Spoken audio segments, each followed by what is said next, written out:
Aeroplane ఎక్కుతావా? Aeroplane ఎలా ఎక్కుతావు? ఎక్కుతావా?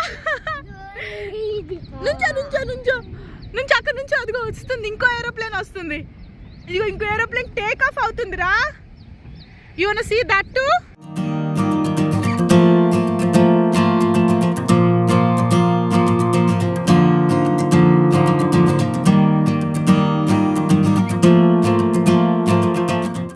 So చూస్తున్నారు కదా, సో ఫ్లైట్ ల్యాండ్ అవ్వబోతోంది. సో చాలా దగ్గరగా వస్తుంది చూడండి. సో హ్యాపీ రిచ్ అయితే చాలా ఎగ్జైట్మెంట్తో ఏరోప్లేన్ బాయ్ బాయ్ అని చెప్తూ చాలా ఎగ్జైట్మెంట్తో ఫ్లైట్స్ అన్నీ కూడా చూస్తున్నారు. అట్లా మేము ఆల్మోస్ట్ ఒక 1.5 hour అక్కడే ఉండటం జరిగిందనమాట. ఆల్మోస్ట్ 30 నుంచి 35 ఫ్లైట్స్ ల్యాండ్ అవ్వటం హ్యాపీ రిచ్ చూశారు ఆ రోజు. సో చాలా ఎంజాయ్ చేశారు. అండ్ అక్కడ పరిగెడుతూ, అక్కడ చాలా ఖాళీగా ఉందనమాట, అసలు వెహికల్ ఫ్లో